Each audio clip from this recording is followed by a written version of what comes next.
केंद्र सरकारने वंदे मातरम या संदर्भात नवीन मार्गदर्शक तत्वे जारी केली आहेत। गृह मंत्रालयाच्या आदेशानुसार आता जेव्हा वंदे मातरम कोणत्याही सरकारी कार्यक्रमामध्ये, सरकारी शाळांच्या कार्यक्रमात किंवा इतर औपचारिक समारंभामध्ये वाजवले जाईल, तेव्हा त्यांच्या सन्मानार्थ प्रत्येक व्यक्तीने उभे राहणे अनिवार्य असेल।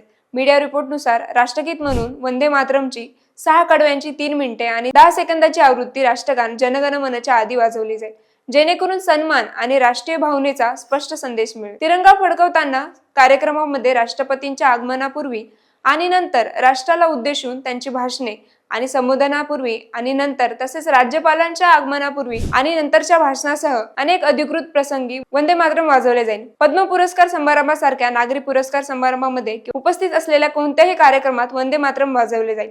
तथापि सिनेमा हॉलला नवीन नियमामधून वगळण्यात आले आहे। चित्रपटगृहामध्ये चित्रपट सुरू होण्यापूर्वी वंदे मातरम वाजवणे आणि उभे राहणे अनिवार्य नसेल। अधिकाऱ्यांच्या मते हे नवीन निर्देश वंदे मातरमच्या सन्मानाची स्पष्ट दिशा देण्यासाठी तयार करण्यात आले आहेत। गेल्या वर्षी वंदे मातरमवर वाद निर्माण झाला होता। सध्या राष्ट्रगीत म्हणून मूळ गीताच्या 6 कडव्यापैकी फक्त पहिली 2 कडवीच गायली जातात।